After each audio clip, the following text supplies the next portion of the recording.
Church, we're going to worship with this very beautiful song that was written many years ago by our worship team during the SARS outbreak. Right now, as you lift your hands in His presence, trust in Him. Amen. Trust that His perfect love will never fail you. Yes, Lord. We're going to lift our anthem of faith, 'cause you are faithful, Jesus. And we will say of you that you are our refuge, our fortress, our God. In you we will trust. I will dwell in the secret place of the Most High.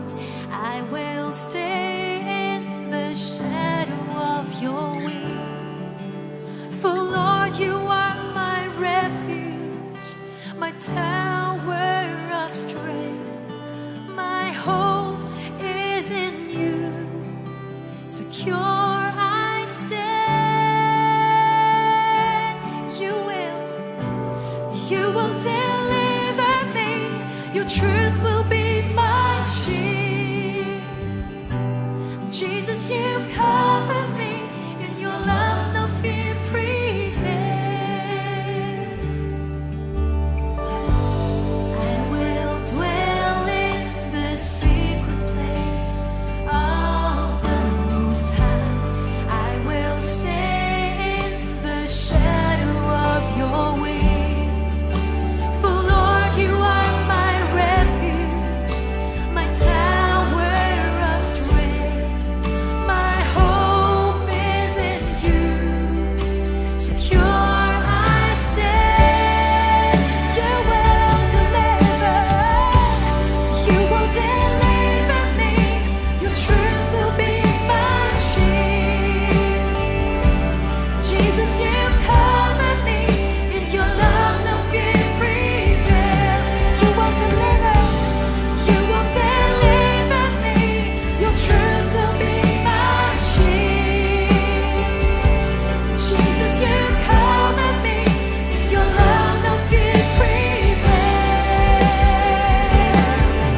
No evil, no terror, no arrow, no plague shall ever come near me. For you are my safety, my hiding place. Jesus, I trust in you. Just declaring no evil, no evil, no terror, no arrow, no plague shall ever come near me. For you are my faithful God. For you are my safety, my hiding place. Jesus, I trust in you. I trust. Yes, Lord, because I'm his, because I'm fierce to you, Lord. We will trust. We will trust. Jesus, our refuge and tower. Just sing it right now. For Lord, you are my refuge, my tower of strength. My hope is in you. Secure I stand. For Lord, you are my refuge, my tower of strength. My hope is in you. Secure I stand. You will deliver me. Your truth will be my shield. Jesus, you cover me. In your love no fear prevails.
Glória a Deus, glória a Deus, glória a Deus. Aleluia! Vamos abordar agora uma série de mensagens sobre o Salmo 91. Nós já fizemos isso em 2003 e também em 2003 nós tivemos um incidente, não somente um incidente nacional, mas um incidente internacional, quando a gripe asiática ceifou muitas vidas. O mundo que nós vivemos hoje, quando não é terror, são pragas. Se não são pragas, existe mortandade mesmo no ar e na comida que comemos. Mais do que nunca, nós temos extrema necessidade de proteção divina. E para nós reconhecermos isso, precisamos nos humilhar e dizer com toda a minha inteligência, com todas as minhas qualificações, com todos os meus títulos ao meu nome, somente Deus pode me colocar no lugar certo, na hora certa. Eu preciso de Deus. Eu me lembro do que Deus disse para Nabucodonosor, que ele era a cabeça de ouro da estátua que havia visto no sonho, interpretado pelo profeta Daniel. Ele disse para ele: eu te dei domínio, te dei poder. Na verdade, naquela época, ele era mesmo chamado Rei dos Reis. Porque Israel se rebelou e cometeu idolatria, Deus transferiu o domínio para outro. Deus queria que Israel dominasse o mundo com justiça, verdade e equidade. Mas Israel adorou ídolos e Deus enviou profeta após profeta, Isaías, Jeremias, e eles recusaram ainda assim, e Deus disse: bem, eu vou transferir o domínio do mundo. Aí vem a história de Nabucodonosor, rei da Babilônia. E essa estátua fala a respeito do cativeiro babilônico. Eles levaram os filhos de Israel, todos eles cativos, e depois disso, depois do rei Nabucodonosor, vieram os medo-persas, depois dos medo-persas vieram os gregos, Alexandre o Grande, depois vieram os romanos, e este foi o tempo quando Jesus nasceu em Israel. E a Bíblia diz que nos dias do fim, o Império Romano reviverá. E o Império Romano será composto de parte do Oriente Médio e da Europa, e será os Estados Unidos da Europa. Tudo está na profecia bíblica. Mas a Bíblia diz que existe proteção. Quando eu digo proteção, não tenha ideia de que você nunca vai sofrer qualquer coisa. O que nós não vamos sofrer são as coisas que Jesus levou por nós na cruz. Uma coisa a Bíblia diz e até promete é que nós sofreremos perseguição como crentes. Você vai ser desprezado, vão zombar de você, o mundo os odiará. Jesus disse na sua oração: o mundo os odiará porque pertencem a mim. O servo não está acima do seu mestre, e se eles odiaram o mestre, eles vão te odiar. Amém? O mundo tem ódio por tudo que é bom. Amém? Houve um tempo quando éramos do mundo. Hoje nós estamos no mundo, mas não somos do mundo. Portanto, não tenha a ideia de que você nunca vai ser perseguido. A Bíblia promete que nós, que vivemos piamente, sofreremos perseguição. Mas Jesus disse: pulem de alegria. Quando os homens disserem todo mal contra vós por minha causa, porque grande é o vosso galardão no céu. Isso não quer dizer que você vai receber galardão só quando morrer e for para o céu. Significa que o seu galardão começa no céu e você vai ter um galardão que é feito no céu. E um galardão implica que você fez alguma coisa. Deus vai galardoar você por isso. Assim, prepare-se. Existe outra coisa que nós vemos no livro de Jó, que em 6 angústias se livrará e na 7ª o mal não te tocará. Algumas vezes nós temos angústias e perguntamos: onde está a proteção? Agora, se você está em angústia, seja um prognóstico ruim ou você esteja numa situação ruim, onde você foi despedido do seu trabalho, ou seja qual for o caso, já aconteceu. Não pergunte onde está a proteção, porque de alguma coisa Deus quer livrar você. Te livrar quer dizer que você já está em algum problema. Escute-me. Mas a Bíblia diz que na sétima o mal não te tocará. Eu não posso te dizer quando vai ser sua sétima vez. Mas a Bíblia promete que em algumas coisas ele livra você, e algumas coisas ele continua livrando você, mas algumas coisas o inimigo não pode tocar em você. Eu creio que o números tem um significado na Bíblia. Eu creio que estamos chegando no 7º dia. E nenhum mal vai nos tocar. Posso ter um amém? Uma vez mais, vamos todos olhar para o Salmo 91. Nós lemos o Salmo todo na semana passada e é muito importante e imperativo que estejamos cientes das promessas do Salmo 91. Lembre-se disso, o Salmo 91 começa com os nomes de Deus no Antigo Testamento. Aquele que habita no esconderijo do Altíssimo, a sombra do Onipotente descansará. Nós mencionamos semana passada que o esconderijo do Altíssimo é Elion. E esse nome foi mencionado pela primeira vez na história de Abraão, certo? Abraão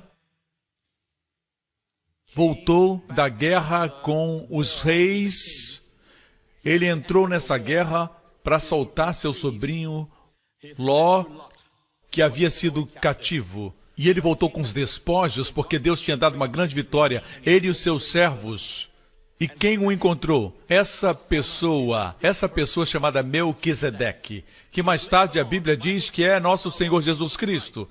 Ele não tinha pai nem mãe, não pais terrenos, e não tinha princípio nem fim, amém? Como filho de Deus. Alguém pode dizer que ele não é uma aparição pré-encarnada e é uma pessoa real. Seja qual for o caso, a Bíblia diz que esse Melquisedeque não tinha paz, não tinha início nem fim, e ele é o nosso Senhor Jesus Cristo. Deus disse a Jesus que ele era um sacerdote eterno segundo a ordem de Melquisedeque. Existe uma diferença entre o sacerdócio levítico, que somente Israel conhecia. Israel não conhecia o sacerdócio de Melquisedeque. No sacerdócio levítico, quando você obedecia, Deus te abençoava. Quando você guardava a lei, Deus a abençoava. Se você obedecia, tinha bênçãos, se você não obedecia, tinha maldição. Quando Melquisedeque apareceu para Abraão, a sua primeira palavra foi... A primeira palavra desse sacerdote rei, porque Melquisedeque quer dizer sacerdote rei. Certo? Literalmente rei de justiça. E ele era sacerdote, assim ele é rei sacerdote. E sua primeira palavra foi bendito. Bracá. Bendito seja Abraão do Deus Altíssimo. E bendito Deus Altíssimo. Ele abençoou Abraão, o crente, e depois abençoou Deus. E não existe nenhuma maldição. Assim, quando o Pai disse para Jesus, depois da sua ascensão, tu és sacerdote eterno, segundo a ordem de Melquisedeque, significava bênçãos e nenhuma maldição. Posso ter um amém? A Bíblia diz que Abraão respondeu, na verdade, deixe-me dizer que Melquisedeque, nas suas mãos, tinha pão e vinho. Ele trouxe o pão e o vinho. E por que isso é importante? Porque essa é a primeira vez que Elion aparece. Bendito seja Abraão, do Deus Altíssimo, de El Elion.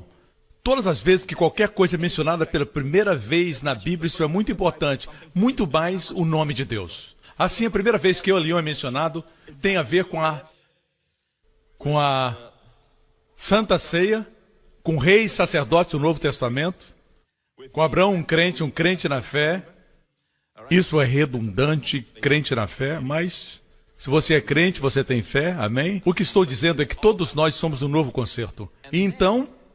ele trouxe pão e vinho, a ceia do Senhor. Isso é saúde. Então Abraão respondeu com o dízimo. Isso é riqueza. Ninguém mandou ele dizimar. Isso foi 400 anos antes dos mandamentos terem sido dados e dos outros mandamentos que também incluem o dízimo na lei. Mas esse episódio aconteceu antes da lei, mas ele conhecia o dízimo. Isso tem a ver com o nome El Elion. O que estou dizendo é que o esconderijo do Altíssimo, o Senhor me disse, vejamos o próximo versículo, a sombra do Onipotente, a palavra aqui é Shaddai. E Shaddai foi mencionado pela primeira vez para Abraão também, quando ele tinha 99 anos. Quando ele apareceu e disse, eu sou Deus Todo-Poderoso. Em hebraico, El Todo-Poderoso.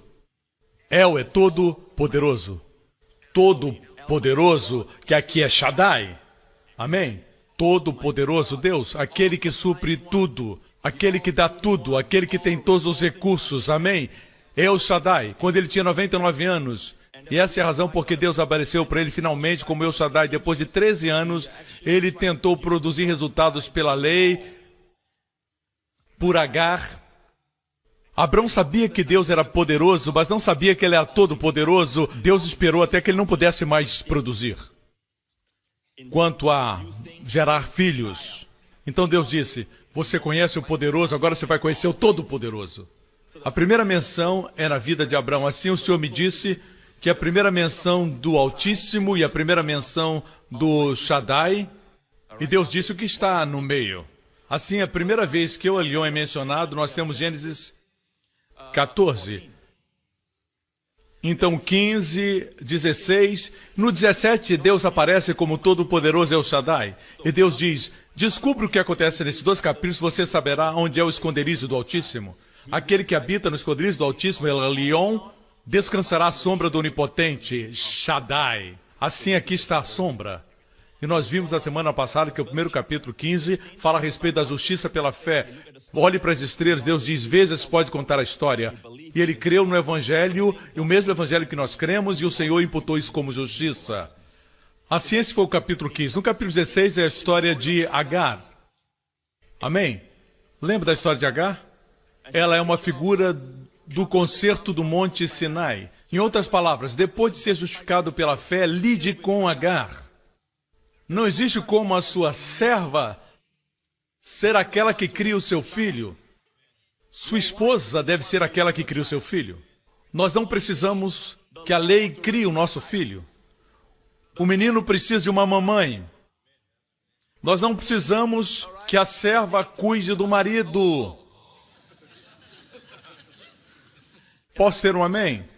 Assim, igreja, muitos crentes ficam estagnados no capítulo 15. Eles não chegam ao El Shaddai ainda. Agora existe uma discussão muito grande a respeito da lei que foi resolvida no Conselho de Jerusalém em Atos 15. Foi resolvido há 2000 anos atrás e alguém quer reabrir o caso e as pessoas perguntam, nós estamos ainda sob a lei? Leia o livro de Gálatas. Amém? Assim, aqui estamos nós. Foi só para recapitular o que nós aprendemos. Hoje nós vamos mais adiante. Eu direi do Senhor, o Senhor aqui é Javé. Nós falamos em Javé na semana passada. Ele é meu refúgio, a minha fortaleza, o meu Elohim. Ele é meu Elohim e nele eu confiarei. Eu confiarei, batak, confiar. Verso 3. Porque ele te livrará do laço do passarinheiro. Muito interessante. Laço do passarinheiro é uma armadilha para o passarinho. E nós somos comparados a passarinhos. Na verdade, a analogia e a comparação com pássaros é usada muito nesse salmo de proteção. Deus diz, te livrarei, Deus vai nos livrar de todo laço que o inimigo coloque diante de nós. Posso ter um amém? É por isso que se alguma coisa é atraente por ela mesma, ou se alguma coisa é muito bonita, você não precisa de um laço. Você precisa de uma armadilha quando você quer distrair alguém para que essa pessoa não veja que existe alguma coisa que vai cair sobre ela e prendê-la, como um laço. Você entende? Assim o diabo está aí para prender. Por isso temos que ter compaixão das pessoas que foram laçadas. Não queremos ferir quem já está ferido. Somos cristãos. Quando alguém cai em pecado, tem gente que diz, você está ferido? Um problema a menos. Não, eles foram pegos na armadilha. Você lembra quando era você? Temos que ter compaixão com aqueles que foram presos pelo laço do passarinheiro. Assim, ele te livrará. Ele te livrará da peste perniciosa. Perniciosa, calamidade perigosa. Não viva a vida com medo. O inimigo quer que você ponha o seu foco naquilo que é mal. Veja, milhares e milhares de aviões aterrissaram bem ontem. E hoje mais milhares e milhares vão aterrissar bem, sem problemas. Mas quando alguma coisa acontece, o inimigo quer que você coloque atenção e ele diz, podia ter sido você. Você me escuta? Eu tenho uma palavra para pessoas assim. Você se lembra que no início desse ano eu orei esse salmo sobre você? Por que fiz isso? Todos os anos, quando eu tenho o tema do ano, eu não oro o Salmo 91. Mas quando eu comecei a pregar meu primeiro sermão desse ano, eu orei sobre você o Salmo 91. E eu pedi para você focalizar em Israel. Você se lembra disso? Quando eu proclamei o ano da glória maior. Talvez você diga, pastor, mas Israel sempre teve problemas, mas nunca como agora. Se eu tivesse pedido isso no ano passado, não se aplicaria bem, porque Israel no ano passado teve um ano de relativa paz. O ano antes também foi de paz. O ano antes também foi de paz. Mas eu mencionei pela primeira vez especificamente, vamos ver esse segmento. Uma outra coisa que eu quero que você saiba é que este ano você deve olhar para Israel. Olhe para Israel como nem outro ano antes. Olhe para Israel. Olhe o que acontecerá em Israel. Coisas grandes. Eu não vejo este ano, e eu não quero desencorajar você, mas eu estou vendo nesse próximo ano um ano com muito caos. Muitos problemas este ano. Vocês sabem que eu prego fé. Correto? Você sabe que não é comum para mim dizer coisas desse tipo, mas eu vi algumas coisas no Espírito. É isso que eu sempre faço, eu gasto tempo com o Senhor para o tema do ano, e quando eu vejo essas coisas, eu tenho que ser honesto e dizer o que eu vi. Mas o Senhor sempre tem a resposta. No final do sermão, 5 de janeiro, eu orei o Salmo 91 sobre você. É tempo de estudarmos o Salmo 91. Deus já nos preparou, Deus já nos disse o que vai acontecer. Precisamos orar por Israel também, porque nem tudo está resolvido e problemas podem surgir de outras frentes. Assim, estamos experimentando tudo isso. Você não está feliz de que existe um esconderijo para tempos como estes? Amém? Vivemos um momento neste mundo quando existem promoções para usar este produto ou aquele produto, mas tudo é dinheiro. Você sabe, esse creme para isso, esse creme para aquilo. Existe uma pessoa que nunca vai querer tirar nada de você para se beneficiar. Ele ama você, repito, ama você e protege você e a sua família. Ele é o único que você pode confiar. Ele não tem estratégia de marketing. Amém? Tudo que ele diz, ele cumpre. Ele não dá promessas vazias. Ele respalda suas promessas. Ele não precisava prometer nada, mas a Bíblia diz que ele promete. Sua palavra é suficiente. E ele é o nosso Deus. Posso ter um amém? Assim vemos aqui que esse Deus quer nos livrar da peste perniciosa. E essas pestes perniciosas estão aí no ar. Veja que o mundo está cheio de pestes como, por exemplo, a gripe asiática, o ebola. Ele te livrará da peste perniciosa. Nós estamos começando a ver as promessas de Deus no Salmo 91. E a próxima promessa, ele te cobrirá com as suas penas e debaixo das suas asas estarás seguro. A sua verdade é escudo e broquel. Aqui nós temos uma figura de Deus como uma águia. Em muitos outros textos se fala dele como uma águia. Ele cobrirá com as suas penas, debaixo das suas asas estarás seguro. Devemos usar a linguagem das Escrituras. Quando a Bíblia diz que Deus quer ser águia para proteção, devemos perguntar por quê? Por quê? Por que uma águia?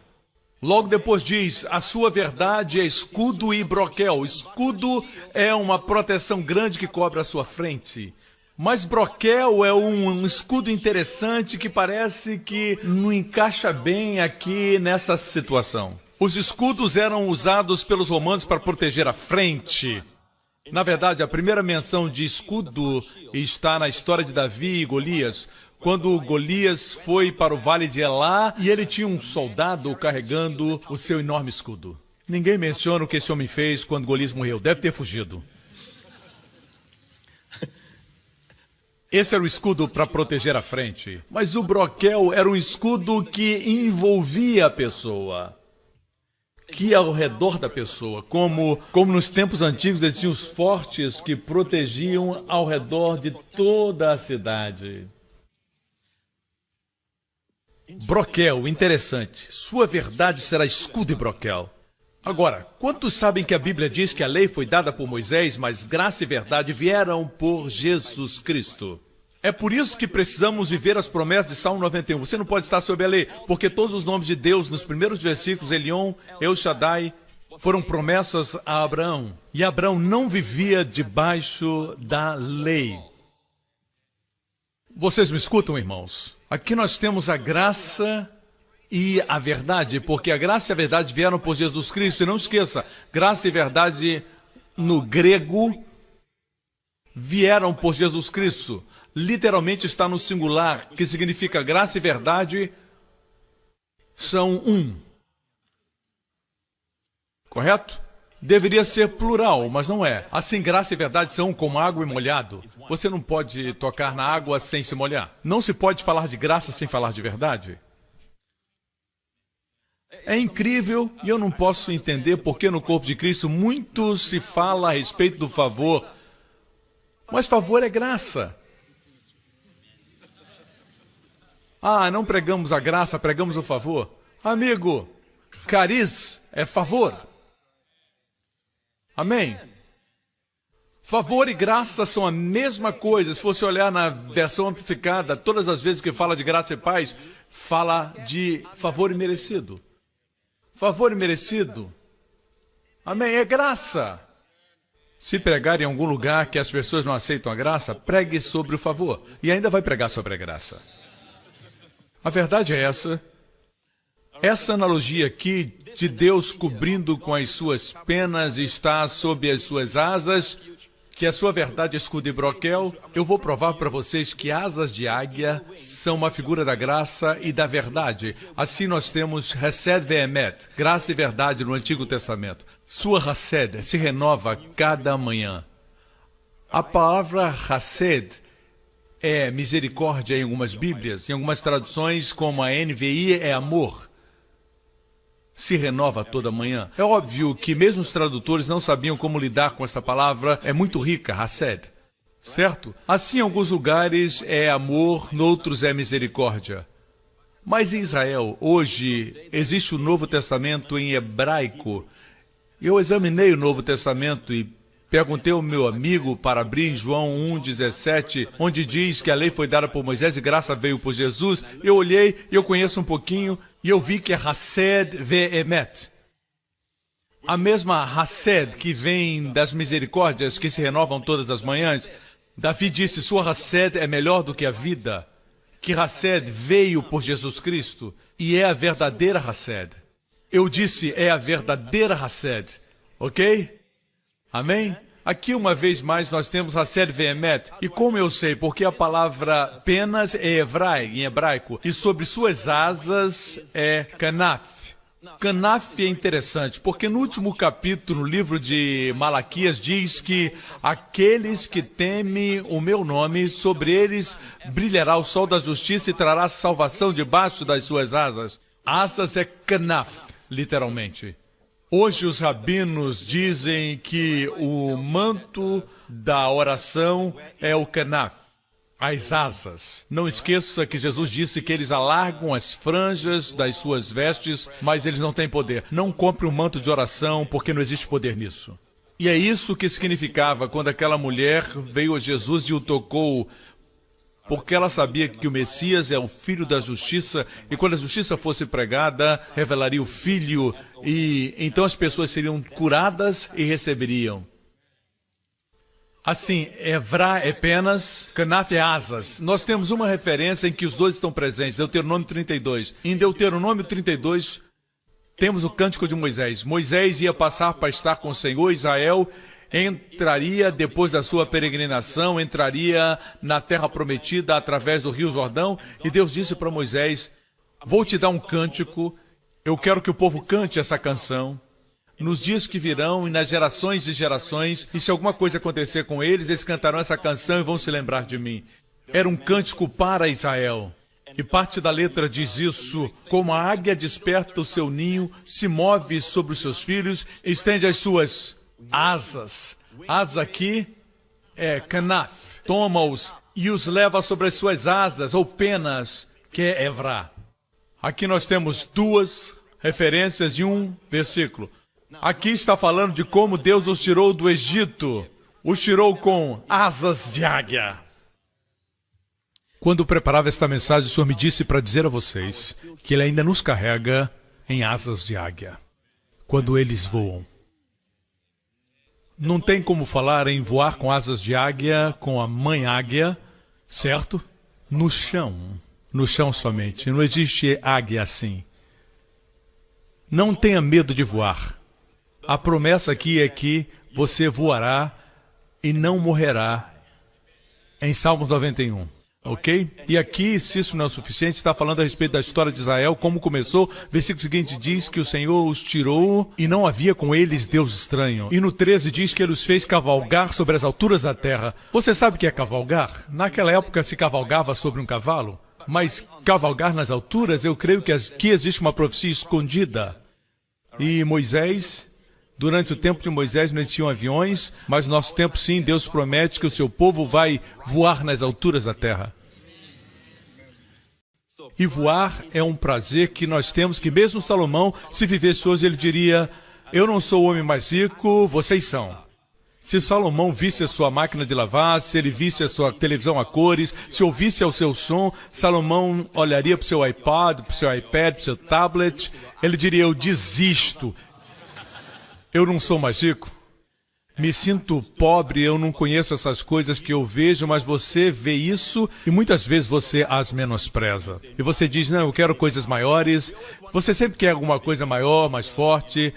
Mas às vezes temos que parar e chegar à conclusão que se nós transferíssemos você para o tempo de Salomão, onde tudo era muito elaborado, muito grande, mas eles não tinham nem água encanada. O que você precisa para ser feliz? Amém? Eu não estou falando com vocês. Eu estou falando com Singapura. Parem de reclamar. Comece a viver, comece a aproveitar a vida. Aleluia. Estou falando com o mundo. Amém? Em algum momento temos que parar de reclamar dos nossos filhos e começar a curti-los. Corrigi-los, sim.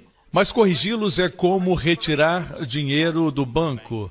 Para cada retirada na máquina, você tem menos e menos. Deposite mais. Depósito é bom. Depósito é curti-los mais. Dizendo boas palavras, os encorajando. E quando chega a hora de retirar, nós retiramos como pais. Não é tão difícil. Você não fica sem crédito. Correto? Este é um lindo cântico. Veja isso. Eu vou provar para você que as asas de águia são a graça. Em Êxodo 19... Êxodo 19, você sabe que Êxodo 19 vem antes de Êxodo 20? Que revelação!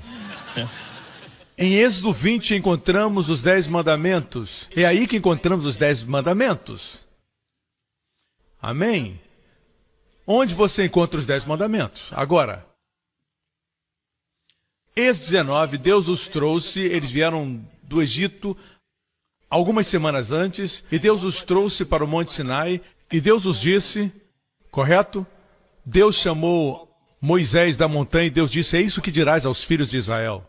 Vós tendes visto o que fiz aos egípcios, como vos levei sobre asas de águia e vos trouxe a mim. Deus queria que eles continuassem na aliança com Abraão. Deus os trouxe não porque eles eram bons, mas porque Ele é bom. Deus não abriu o mar vermelho porque eles eram fiéis, mas porque Ele era fiel. Eles murmuravam em todo o caminho, cada lugar eles reclamavam. Deus não os trouxe e nem adocicou as águas amargas de Mara porque eles eram obedientes, mas porque Deus estava mantendo a aliança com Abraão, que era incondicional. E agora Deus diz: continue nessa aliança, a graça os trouxe até aqui, graça os levará para o lar. E nós vemos aqui que as asas de águia são esse período.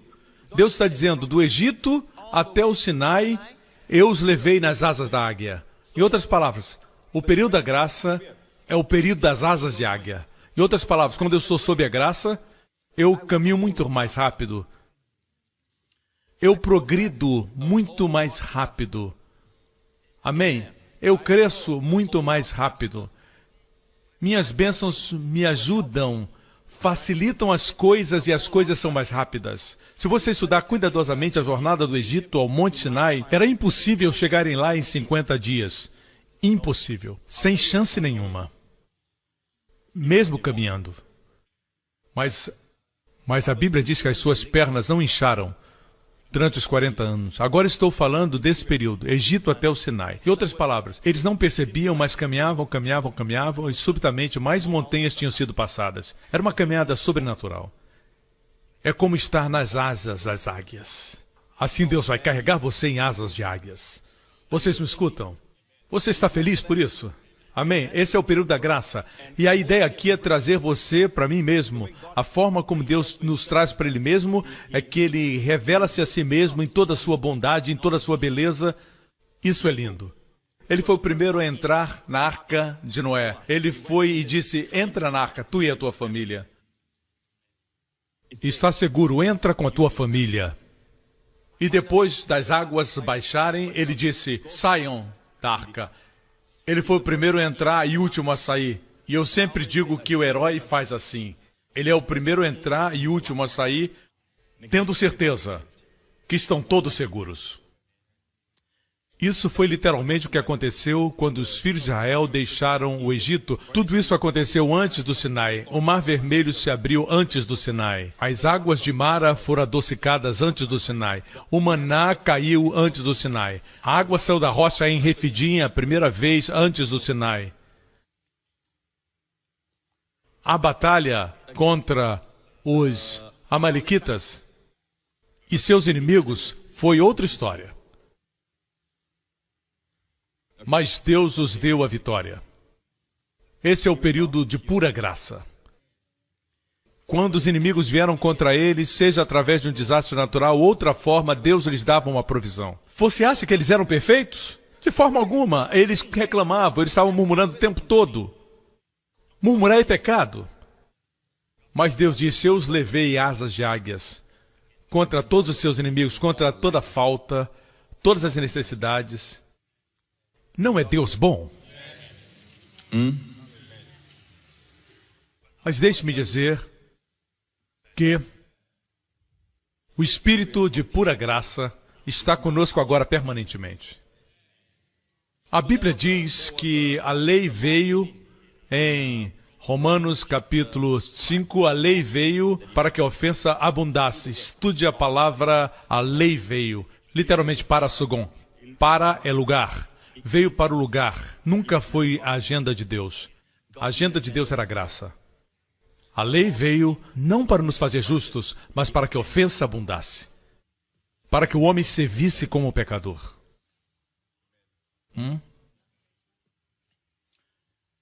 Dessa forma, esse é o momento das asas de águias. Finalmente, eles disseram, eles se orgulharam. Kol asher diber Adonai na'aseh. Tudo que o Senhor falar nós faremos. Isso aconteceu antes de Deus lhes dar a lei. Nem sequer ouviram os mandamentos e disseram tudo nós faremos. Bang! E aí veio o bezerro de ouro. Saindo do Egito, não desejavam o bezerro de ouro, mas tinham todo ouro. Cruzaram o Mar Vermelho e não desejavam bezerro, mas tinham todo ouro. Depois das águas amargas de Mara, eles ainda tinham ouro, mas não tinham um bezerro. Como apareceu então esse bezerro de ouro? Eles se colocaram debaixo da lei. E isso tem acontecido no mundo inteiro. Essa é a minha maior preocupação. Estou dizendo para as pessoas que a força do pecado é a lei. Graça é o poder para a santidade. O pecado não terá domínio sobre vocês, não porque estão sob a lei, mas sob a graça. É hora de pregarmos a verdade para o corpo de Cristo. Para que o corpo de Cristo chegue ao nível que Deus quer que eles estejam, amém? Então, quando Deus deu a lei, Deus sabia que eles falhariam, então Deus disse para eles, olha, existe um lugar que eu quero construir no Mishkan, no tabernáculo, é chamado Santo dos Santos, Kadosh HaKadoshim, o Santo dos Santos. Esse é o lugar, é o propiciatório. Veja o propiciatório, a arca do concerto. É isso que Deus diz em Êxodo 25, versículo 20. E os querubins estenderão as suas asas por cima, cobrindo as suas asas o propiciatório. As faces deles estarão voltadas para o propiciatório. A palavra asas aqui, kanaf, temos de novo asas, versículo 21. Porás o propiciatório em cima, ali virei a ti, ali falarei contigo, em cima do propiciatório. Bem, alô? Propiciatório. Esse é o meu ministério. Estou pregando do propiciatório. Alguns pregam do trono do juízo. Estou pregando do Monte Sião. Alguns estão pregando do Monte Sinai. Eu quero que cada pastor, cada líder comece a pregar do Monte Sião e do propiciatório. Posso ter um bom amém? O propiciatório é o lugar onde as asas dos querubins estão. Olhe para a figura uma vez mais, correto? Davi diz que é aí que o sangue é aspergido, no propiciatório. É como se Davi estivesse dizendo: eu quero ficar lá, à sombra das tuas asas. Eu quero estar sob a sombra das tuas asas, o lugar do sangue. Eu não sou perfeito, mas o sangue é. Amém? E a sua proteção está lá. Vocês me escutam? Se nós vivêssemos no Antigo Testamento e eu fizesse essa pergunta, correto? Qual o país mais santo no mundo? Você diria no Antigo Testamento Israel. Eu perguntaria de todas as cidades em Israel, qual é a mais santa? Você diria Jerusalém. E eu diria em Jerusalém, na cidade, qual a localização que é a mais santa? Você diria a montanha onde o templo está. E se eu dissesse das partes do templo, qual o lugar mais santo? Qual o mais santo de todos? O Santo dos Santos. Aqui está o Santo dos Santos, só tem um móvel ali dentro. E no Santo dos Santos, qual o lugar que é mais santo? É o propiciatório. Portanto, aí no coração de Deus, a coisa mais santa é sua misericórdia. Keporet, a cobertura do sangue. Você entende? Não é uma questão de graça de um lado e santidade do outro. Você toca graça, você toca santidade. Amém. Ok. Vou compartilhar com você para concluir. Vocês estão falando não? Sim! Eu vou falar dos nomes de Deus de uma maneira poderosa, mas antes de irmos a isso, eu quero compartilhar alguma coisa que eu li agora. Eu li ontem, mas na totalidade agora. Veio de Nova York, Estados Unidos. Algumas noites atrás, meu marido e eu estivemos em um engarrafamento por 5 horas. Não podíamos mover o carro, não sabíamos o que tinha acontecido. Colocamos um sermão do pastor Joseph Prince, intitulado O Esconderijo, onde encontramos proteção em longa vida. Depois descobrimos que o acidente tinha acontecido 5 segundos à frente de nós. 5 segundos. Assim o Senhor nos ajudou e nos protegeu daquele acidente. Nós somos abençoados e amados pelo Senhor. Hoje meu marido, mais uma vez, foi protegido miraculosamente de outro acidente. Parece que o motorista teve um ataque cardíaco e desmaiou. Isso provocou um engavetamento e todos os carros na frente e atrás tiveram os motoristas levados para o hospital. Apesar de tudo, meu marido está completamente são. Apesar de ele ser um excelente motorista, ele sabe que não pode receber o crédito. Tudo aconteceu tão rápido que ele não podia reagir. Na verdade, cremos que foi o Senhor que o protegeu uma vez mais, porque naquela manhã ele estava lendo o devocional pelo pastor Prince, que citava referências bíblicas do Salmo 91, que diz: Ele te cobrirá com as suas penas e debaixo das suas asas estarás seguro. Você conhece o versículo. Verdadeiramente não existe lugar mais seguro no universo do que sob as asas do Salvador. Que bendita certeza nós temos em saber que mesmo que exista destruição ao nosso redor, sempre existe um refúgio e um conforto no Senhor, e Ele é a paz e a proteção e o suprimento. Essa senhora não sabia que eu ia pregar nessa série. Ela nem sabia que o seu testemunho seria usado para falar do Salmo 91. Eu contei semana passada a respeito da irmã que estava no hotel Ritz, em Jakarta. É ali que eu estaria. Eu sempre prego lá na igreja em Jakarta e sempre me colocam no hotel Ritz-Carlton, em Jakarta. E em 2009, ou 2008, ou 2007, não sei, aconteceu um ataque terrorista. Ele entrou no restaurante, na hora do café da manhã, e se detonou. Era um suicida, e uma das irmãs que estavam ali, ela estava lá naquele momento, e ela estava exatamente atrás da coluna quando explodiu a bomba. E ela estava declarando o Salmo 91. E ela me escreveu que ela tem o costume de, quando se levanta pela manhã, ela reivindica o Salmo 91. Isso é que é estar no lugar certo, literalmente na hora certa. Minha esposa e eu já demos esse testemunho. 3 anos atrás, e eu ia começar a pregar sobre a visão do ano. E naquela semana, nós fomos jantar bem tarde e a praça de alimentação estava muito vazia. Muitos lugares para sentar e nós sentamos num lugar. Somente alguns restaurantes estavam abertos, nós fizemos o nosso pedido. Enquanto estávamos comendo, esse homem veio até nós. Ele caminhou para onde estava Wendy e eu, pegou uma garrafa de cerveja que tinha sido deixada lá. Era tarde, os faxineiros já tinham saído. E ele pegou aquela garrafa, veio até nós. Eu vi de relance, mas não deu tempo para reagir. E tinha uma coluna onde nós estávamos comendo, correto? E ele quebrou aquela garrafa na coluna, mandando cacos para todos os lados.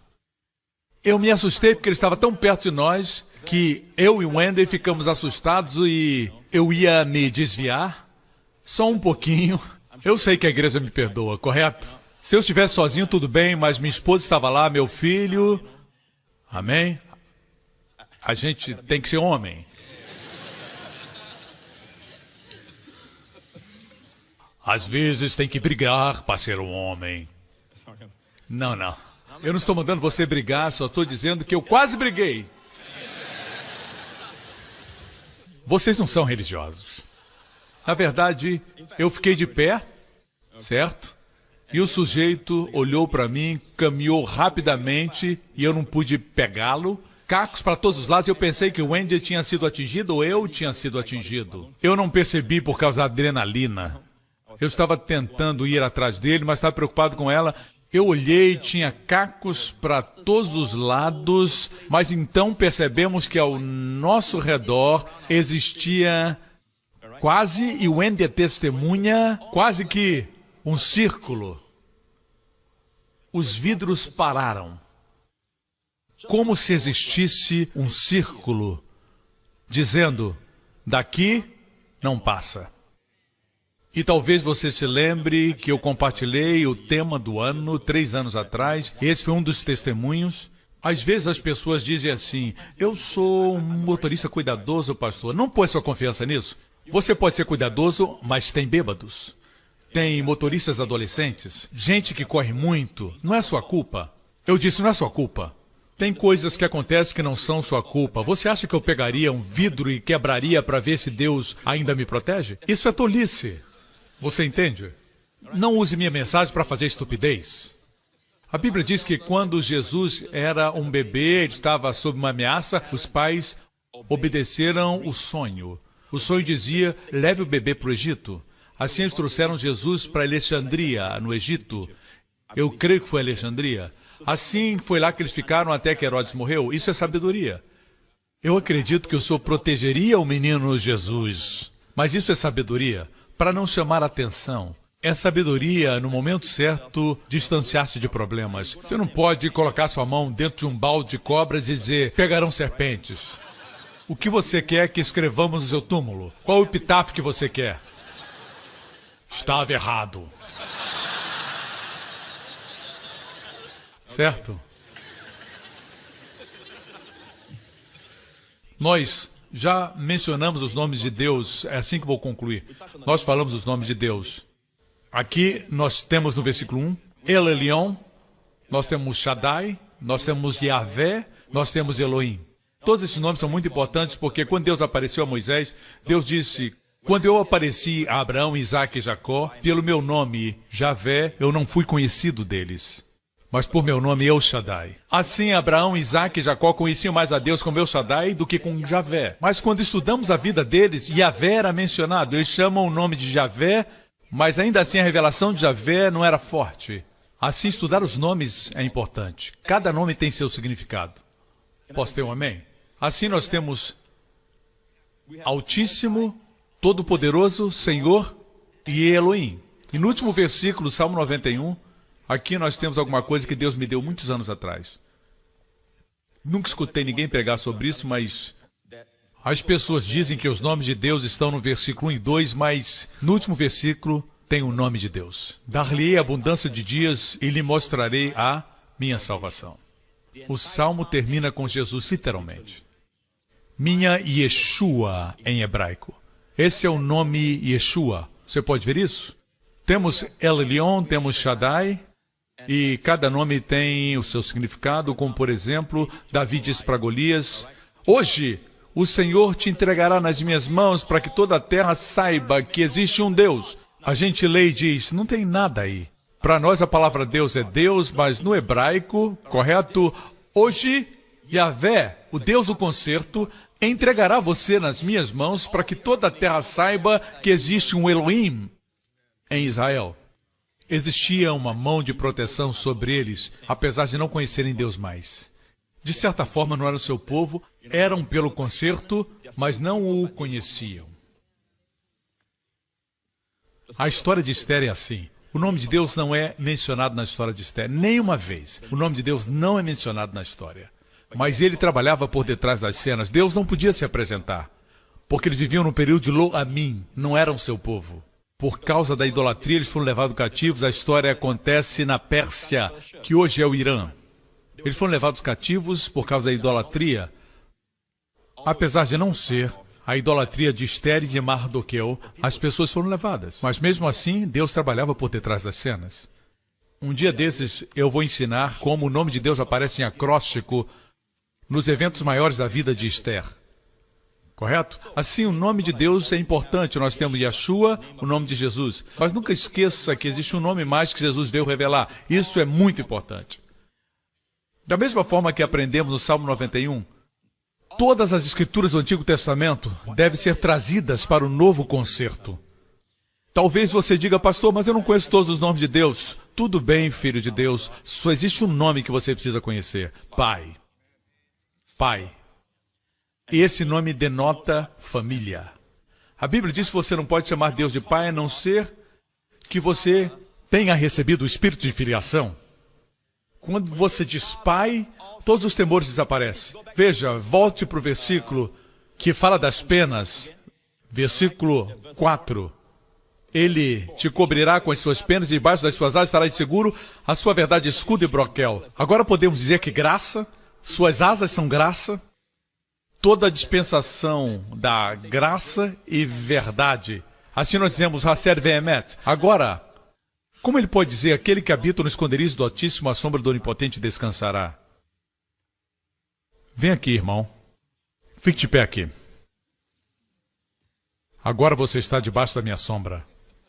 Agora está debaixo da sombra. Antes estava debaixo do cuspe. Agora está sob minha sombra. Veja, porque você veio para perto. Ele veio para perto. Obrigado. O versículo 4 diz, ele te cobrirá com as suas penas. Estar sob as suas penas significa o quê? Proximidade. Você não pode pegar o Salmo 91 e dizer, eu reivindico essa promessa, eu reivindico essa promessa. Isso não é o que Deus quer que você se aproxime dele. Não diga, vou recitar 5 vezes, 5 vezes é o número da graça. Agora, o Senhor está obrigado a me proteger. Algo acontece, você fica com raiva. Não é assim que isso acontece. Não, isso fala de relacionamento. Fala de habitar sob a sombra. Fala de estar sob as asas, sob as penas. Jesus chorou sobre Jerusalém e ele disse assim em Mateus, ó Jerusalém, Jerusalém, que matas os profetas e apedrejas aos que te foram enviados. Quantas vezes eu quis juntar os seus filhinhos como a galinha junta os seus pintainhos sob as minhas asas, mas vocês não quiseram. A vossa casa ficará deserta. Não diz aqui que foi ele que a fez deserta. Deus não fez a casa deserta. Eles deixaram a casa deserta. Porque eu vos digo que desde agora não me vereis mais até que digais bendito que vem em nome do Senhor. Hoje em Israel existe um ditado que se fala muito. E Jesus prometeu que quando Israel dissesse bendito é aquele que vem em nome do Senhor, ele retornaria. E em hebraico é Baruch Rabá, bendito seja, Bashem Adonai, Baruch haba Bashem Adonai. Literalmente, bendito aquele que vem no nome do Senhor. Aqui fala de intimidade. Lembra quando você era pequeno? E trovejava à noite, e você estava no seu quarto, quando tinha medo, o que fazia? Você ia brincar com seus brinquedos? Não. Você corria para o quarto do papai. E você pulava na cama. E o que você fazia? Você ia para debaixo das asas da mamãe. Certo? Você se escondia lá. E depois de um tempo, você dormia profundamente. Você não tinha que aprender os 7 passos para vencer o medo. A presença dos seus pais, pais que o amavam, você tem que ser assim. A última coisa que uma criança quer é correr para o quarto de um pai abusador e levar uma surra. Assim, alguns são feridos porque o nome pai traz a ideia de dor. Lembra rejeição, dor e abuso? Quero te dizer que esse Pai Celestial ama você. E Ele quer ser como uma águia, como uma galinha. Jesus diz, como eu gostaria de juntar-vos sob minhas asas. E ele chorou, e eu creio que ele viu o holocausto, não somente o que aconteceu no ano 70, mas ele viu o futuro. E ele disse, não quisestes. Quer dizer, nós devemos querer estar debaixo das suas asas. Ele disse, a última parte do versículo 37 diz, e tu não quiseste. Você quer ser protegido? Você quer estar próximo a Ele? Você quer ter a Ele como refúgio? Eu não sei você. Amém, pastor? Eu e a minha casa, nós dizemos amém. Agora, igreja, proteção no nome do Pai é surpreendente. Jesus disse na oração sacerdotal, vamos escutar um pouquinho. Vamos escutar. Vamos escutar o que Jesus orou na oração sacerdotal. Vejamos João 17. Jesus orou, eu já não estou no mundo, mas eles estão no mundo, e eu vou para ti, Pai Santo, guarda em teu nome aqueles que me deste, para que sejam um assim como nós. Guarde-os em teu nome. O único nome que Jesus veio revelar é Pai. Isso os entregou, foi oferecido primeiro ao povo judeu. Eles disseram, ei, não se preocupe com o que é a vez de comer, ou de beber, ou vestir, porque o vosso Pai Celestial conhece que tens necessidades. Se o vosso Pai vestiu os lírios dos campos, que hoje existem e amanhã não, quanto mais Ele não vestirá vocês? Ei, homens de pouca fé! O vosso Pai conhece o que vocês necessitam antes de pedirem, e Ele continuou pregando, o vosso Pai falava ao povo de Israel, antecipando que o receberiam como rei, tornando-se filhos de Deus. Mas eles o rejeitaram. Eles só conheciam um Deus duro, eles queriam mantê-lo no Santo dos Santos, queriam mantê-lo no templo, para que ficassem livres para fazer o que quisessem, eles não queriam intimidade. É surpreendente como José, depois se reconciliou com seus irmãos, a primeira coisa que ele disse foi, eu sou José. A próxima coisa que ele disse, aproximem-se. Esses são os irmãos que o traíram, o rejeitaram, causaram anos de dor, certo? Aproximem-se. Colocarei vocês na terra, os pequeninos, os animais, tudo que vocês têm na terra de Gozém. Olhe para a palavra Gozém, tudo tem um significado na Bíblia. Olhe para Gozém. Gozém significa aproximação. Gozém. E nesse lugar eu vou dar a provisão. Aproxime-se de Deus. Antes de você entrar num avião, tire um momento e diga, Pai, estamos embarcando juntos. Pai, eu sou seu filho. Eu não sei como fazer. Orações poderosas com o pastor Lawrence. Ele é tão poético quando ele ora. Eu não sei cantar com Bob Fitts. Se você não sabe, Bob Fitts para mim é um dos melhores líderes de louvor que nós temos. E sou muito feliz porque Deus o manteve jovem e forte, porque uma nova geração precisa do seu ministério. E para aqueles que perguntam, pastor, quem o senhor recomenda como líder de louvor e que vai dar uma consciência forte de Jesus? Além da Hillsong, eu altamente recomendo Bob Fitts e suas músicas e seus álbuns. Que isso seja dito. Sinceramente, eu tenho sido muito abençoado. Você sabe que eu conheço muitos líderes de louvor, muita gente aí fora, mas a verdade é, ter o mesmo sentimento, o mesmo espírito. Esqueci o que ia dizer. Intimidade. Quando você entra no avião, diga, Pai, Father in heaven, how we love you. Pai, tu estás perto de mim. E Pai, o Senhor vai entrar nesse avião comigo. Isso é muito melhor do que dizendo, eu proclamo isso, eu declaro aquilo. Como se Deus trabalhasse para você. Eu já declarei, agora é sua vez. Eu vou declarar, não esqueça de fazer. Certo? Muitas vezes nós pensamos que a nossa confissão é nossa declaração. Mas, amigo, Vamos ser realistas. Não tem como reivindicar promessas sem intimidade. E quando fala habitar sob a sua sombra, debaixo das suas asas, fala de intimidade, amor, família. Você sabe que os únicos pequeninos, as águias pequenas que podem se abrigar debaixo das asas da mãe, são seus filhotes. Fala de família. Fala de família. Um cachorrinho não pode fazer isso. Correto? Assim, o amor da mãe é o amor que mais se parece com o amor de Deus, mas o amor de Deus é maior. Deus ama aqueles que não são amáveis, aqueles que não são seus. Quando Ele os salvou, eles não eram seus. Uma mãe ama uma criança porque é sua. Nada se compara ao amor de Deus. Jesus diz, guarda-os no teu nome. Isso é proteção no nome do Pai. Enquanto estava no mundo, os protegi no teu nome. Sabe como os protegeu? De se desviarem, certo? Teria sido pior para Pedro, teria sido pior para os outros, em termos de desviar-se, se Jesus não os lembrasse. O Pai ama vocês, o Pai entende vocês, o Pai sabe o que necessitam. Assim que os guardou, pastores e líderes, é assim que devemos guardar o povo? Seu Pai, Pai Celestial. Não diga somente Deus, Deus. Muitas vezes você diz Deus, sim. Mas Ele é o Pai de vocês.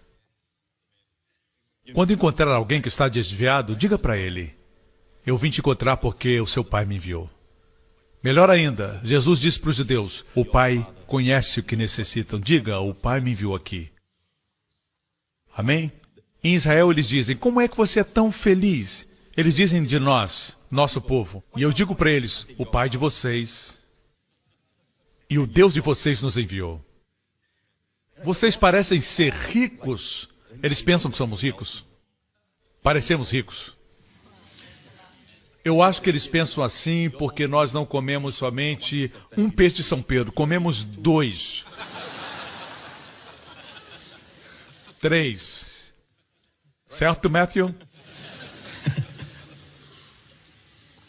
Assim é melhor você falar do Pai, mesmo que eles não sejam salvos ainda. Amém? Existe uma hora quando você pode dizer, se você não é salvo, Ele é seu Deus agora, mas Ele quer ser seu Pai.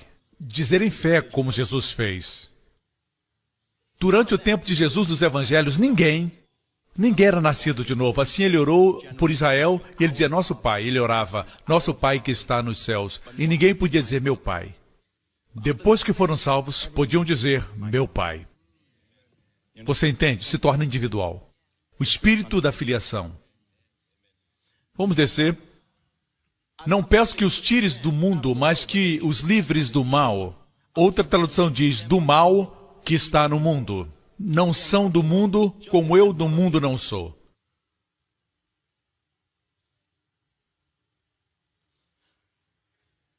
Mas pastor Príncipe, ele orou por seus discípulos. Vamos descer. Eu não rogo somente por estes, mas também por aqueles que pela sua palavra hão de crer em mim. É você. É você. Ele não orou somente por eles, mas por aqueles que creriam. Isso é você, diga amém. Certo? E finalmente o Senhor quer que nós tenhamos o amor do Pai. O amor do Pai. E termina com esses 2 versículos. Pai justo, o mundo não te conheceu, mas eu te conheci. E estes conheceram que tu me enviaste a mim. Não espere que o mundo entenda seu relacionamento com o Pai. E eu lhes fiz conhecer o teu nome. Qual nome? Qual nome? Pai. E o farei conhecer mais, para que o amor com que me tens amado esteja neles e eu neles esteja. Lindo. Lindo. Gênesis 22. E aconteceu depois dessas coisas que tentou Deus a Abraão e disse, Abraão, e ele disse, Hineni, eis-me aqui, em hebraico, Hineni, eis-me aqui. E disse, toma agora o teu filho, o teu único filho, Isaque, a quem amas, e vai-te à terra de Moriá, e oferece-o ali em holocausto sobre uma das montanhas que eu te direi. Pega o teu filho, teu único filho, Isaque, a quem amas. Pense bem, Abraão tinha 2 filhos, o outro era Ismael. Por que Deus disse teu único filho? Porque Deus se referia ao seu filho, seu único filho, o filho que amava. Nós sabemos que Deus não queria sacrifício humano. Era um teste, uma demonstração visual que seria lida por todas as gerações para que elas vissem o amor de Deus. Porque, amigo, essa é a primeira vez na Bíblia que a palavra amor, ahav, é mencionada. A primeira menção está aqui. E essa primeira menção fala a respeito do amor do Pai pelo Filho. O amor do Pai pelo Filho. Olha aqui, amigo. Jesus disse, ninguém conhece o Pai, exceto o Filho, e aquele a quem o Filho revelar. Eu quero que o Filho revele o Pai para mim. Assim, a primeira menção do amor na Bíblia é o amor do Pai pelo Filho. A segunda menção está... Aqui é Gênesis 22, a segunda menção está em Gênesis 24. Gênesis 24 é o maior capítulo em Gênesis. Por quê? É a história de um servo buscando uma noiva para o filho de Abraão. E essa história tem durado 2000 anos. Deus está preparando uma noiva para o seu filho. É uma noiva maravilhosa. É a história de Rebeca em Gênesis 24. A história de Rebeca é a história da igreja. Quando o servo a viu, ele disse, você quer me seguir para casar com um homem que você nunca viu? E ela disse sim, essa é a nossa jornada. E da sua bolsa ele tirou todo o ouro, braceletes de ouro, são os dons do Espírito Santo, o dom da fé, a operação de milagres, curas. Ele colocou ouro no seu nariz, naqueles dias era uma decoração linda. Nariz é discernimento, a palavra do conhecimento, a palavra da sabedoria. Finalmente, ela trouxe as suas madrinhas com ela. Elas viajaram dias e dias antes de chegarem. Essa é a nossa jornada hoje, igreja. E finalmente, quando ela viu Isaac, a Bíblia diz que ela desceu do camelo, mas os rabinos judeus dizem que ela caiu do camelo nos braços de Isaac. É isso que vai acontecer. A igreja vai ficar maravilhada quando enxergar o noivo. Não haverá mais enfermidade, nem doenças, nem pobreza, nem morte, nem separação, nem velhice, nem tédio e nem dormir mais quando o pastor está pregando. Não vai ter mais, não vai ter mais. Não vai ter mais. O capítulo mais longo, eu creio que ao redor da fogueira, todas as noites quando paravam, elas e suas madrinhas ouviam o servo de Abraão falar a respeito de Isaac. Como Abraão levou Isaac para Moriá e toda a história. E ela se apaixonou por alguém que ela nunca havia visto. Tell me the story of Jesus. Quem é esse servo? He's the Holy Spirit who's come to glorify the Son. Tell me the story of Jesus. E essa é a história de Gênesis 24. Agora estou em Gênesis 22. Assim, 2 capítulos antes de procurar por uma noiva, Deus diz, leva o teu filho, o filho que amas. A primeira menção de amor é o amor do pai pelo filho. A segunda menção de amor é do filho do noivo por sua noiva. Isaac amou a Rebeca. Rivka, como se diz em hebraico. Isaac amou a Rebeca. Yitzhak, ahev, Rivka, amou Rebeca. Veja a história, você a conhece, eu não vou detalhar. Deus diz, toma o teu filho, teu único filho, o filho que amas. Aqui parece que Deus força a barra. Ele não diz somente pega o teu filho Isaac, mas o filho, o único filho, o filho que amas. Deus sabia que seria difícil para Abraão, mas ele era um homem de fé e o ofereceu no Monte Moriá. Vamos continuar. Abraão pôs a lenha do sacrifício às costas de Isaac e eles andaram uma jornada de 3 dias. Se você for a Jerusalém, eu posso mostrar a trajetória que eles fizeram para o Monte Moriá, que hoje é a montanha do templo. A Bíblia diz que tinham 2 homens que seguiam no jumento com a lenha e Abraão disse, fiquem aqui, eu e o menino vamos adorar. É a primeira menção de adorar em português. Em hebraico, é a segunda vez que aparece. A adoração envolve a cruz. Envolve a redenção. Quando Jesus falou sobre a adoração com a mulher no poço, ele disse a ela que o Pai busca adoradores. O Pai está procurando. O Pai procura por adoradores. É isso que o Filho disse.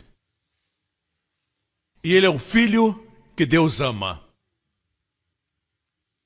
Você nunca vai entender como Deus ama você até que você entenda como Deus ama o Filho, porque Ele entregou o seu Filho por você. E eles foram. Abraão pôs a lenha do sacrifício às costas de Isaac, pegou no silex para o fogo e no cutelo e prosseguiram juntos. Diz, e caminhando os dois juntos. Todas as vezes que eu leio esse texto, eu tenho nova revelação. Ontem eu estava lendo e caminhavam os dois juntos. Essa é a história de Jesus. Ele pegou a lenha e colocou sobre Isaac. Esse era o madeiro que Jesus carregou e ele caiu com a cruz. No filme A Paixão de Cristo, nós vemos a mãe, mas quando eu leio isso, é o pai que está lá. Os dois caminharam juntos. Filho, só um pouquinho mais, filho. Lembre-se que ele ainda era pai, não era ainda Deus. Mas na cruz, quando ele se tornou pecado, aí existia uma distância, ele era Deus. Aqui ainda era o pai, eu creio que foi o pai que o ajudou. E disse, vamos, filho, vamos.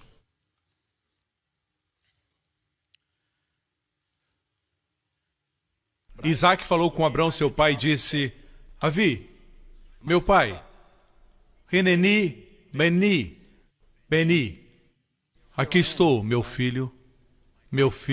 Não foi somente Ben, afeição. Seu coração estava cheio. Ele sabia o que iria acontecer com seu filho.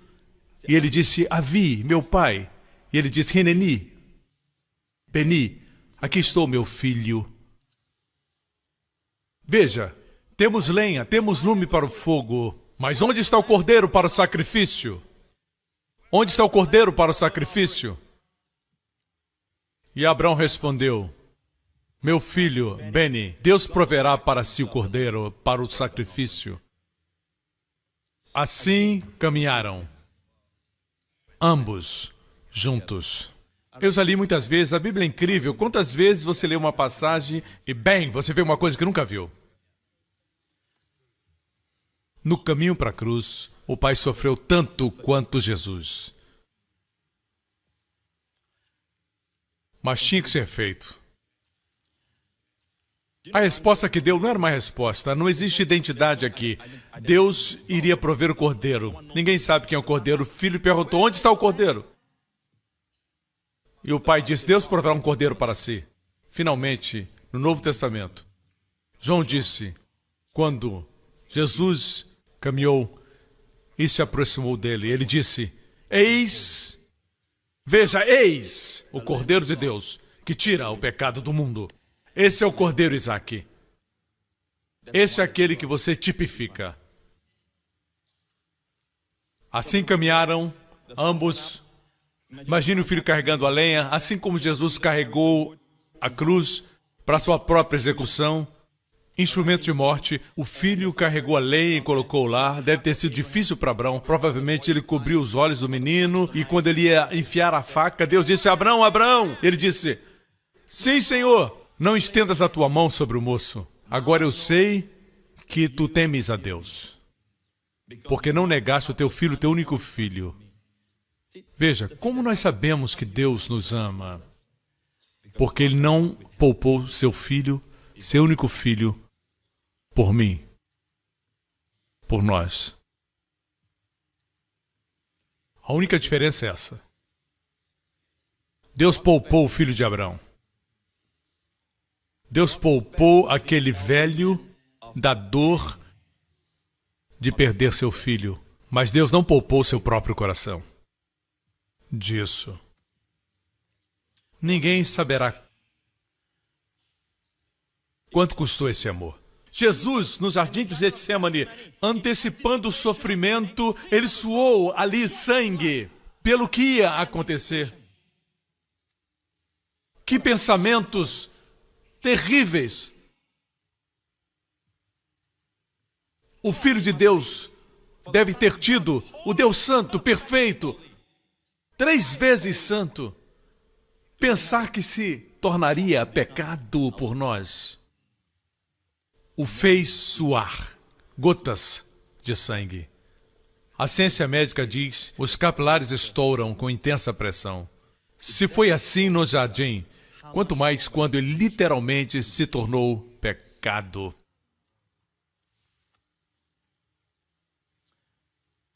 E ele disse, olha para trás de você. E ele olhou, e eis um carneiro atrás dele, travado pelas suas pontas num mato.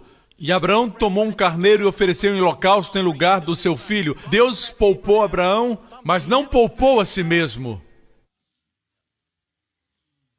Eu estava lendo isso, e eu sempre pensei que a razão por que o cordeiro estava preso, e é verdade, é porque Deus queria uma oferta sem mancha e sem qualquer machucado. Se o carneiro estava preso, e se ele cortasse a sua pele delicada, não seria uma oferta perfeita. Mas estava preso pelos chifres. Mas veja bem, carneiros não são ingênuos. Cordeirinhos, sim. Carneiros, não, são maduros. Ele se prendeu porque quis. Ele se entregou. Eu creio que Jesus não brigou para não ir para a cruz. Quando a cruz foi colocada no solo, ele surpreendeu a todos. Eu não creio que ele foi como ladrão que foi puxado, empurrado. Não, Jesus entregou-se.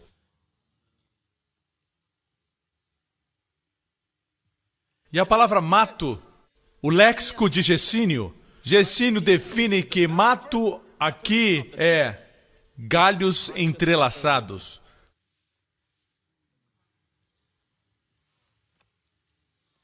Galhos entrelaçados é esse mato.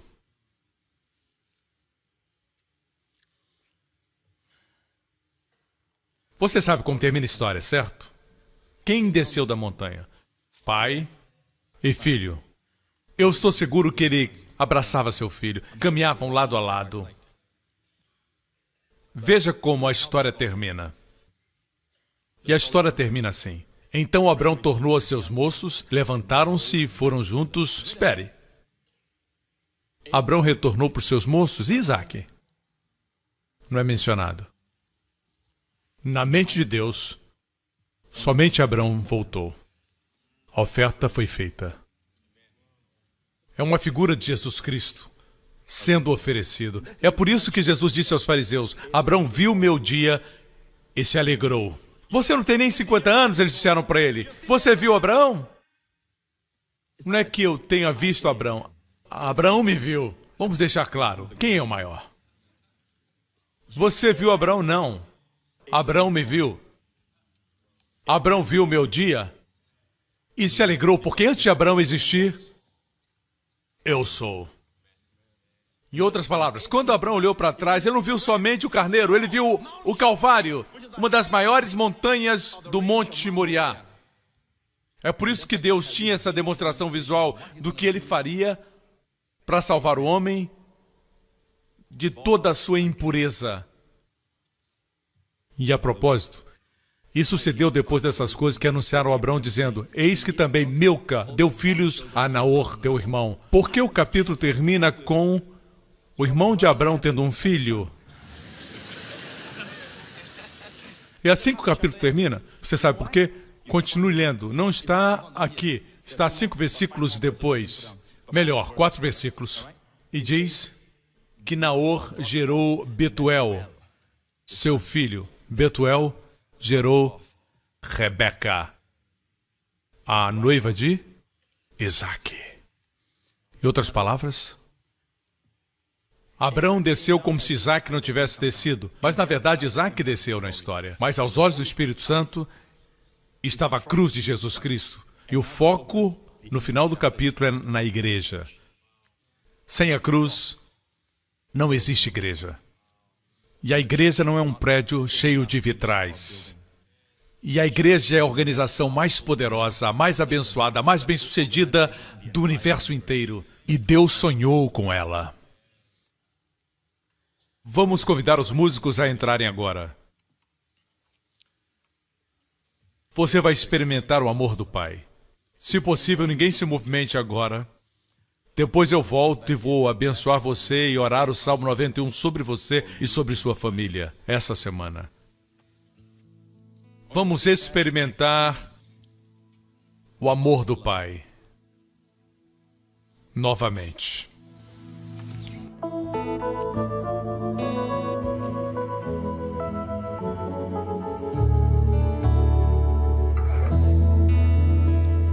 Oh, this must be the hardest hill I've ever climbed,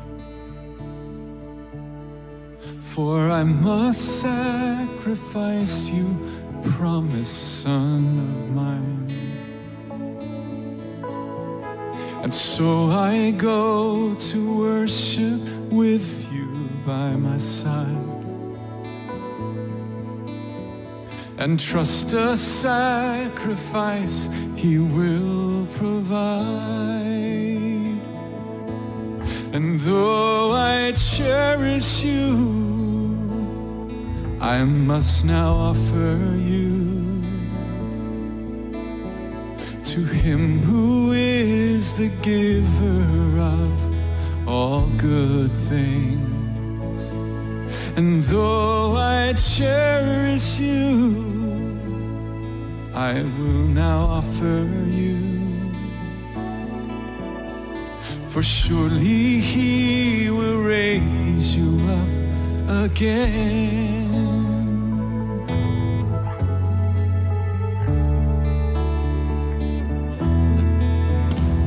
Here on this altar, Father, I lay all my dreams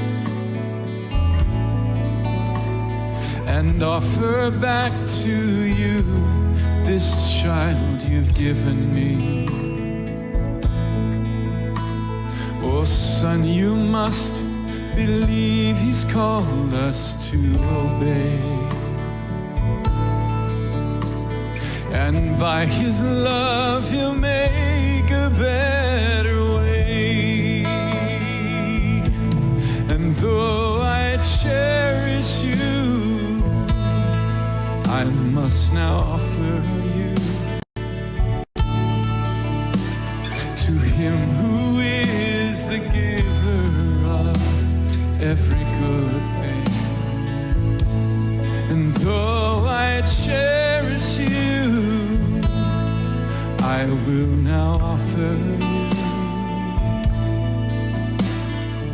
for surely He will raise you up again. Oh, Abraham,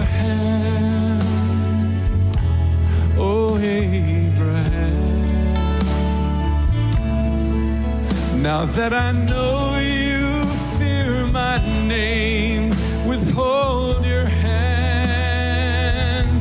Oh, Abraham, oh, faithful man, your only son, he's not the one. Behold a lamb, behold the lamb, yeah. It must have been the hardest thing He'd ever done, when God the Father sacrificed His only Son, the one that He most cherished, gave His life away. And by His love He made a better way. And so I cherish you, and so I honor you, for truly you're the giver of all good things. And so I cherish you, and so I honor you. Your sacrifice, He's now the King of Kings, Jehovah Jireh, has provided the sacrifice of love no man could ever pay. And what He requires of you and me, even the hardest things. Your blood, oh Christ, your sacrifice gives me strength to obey.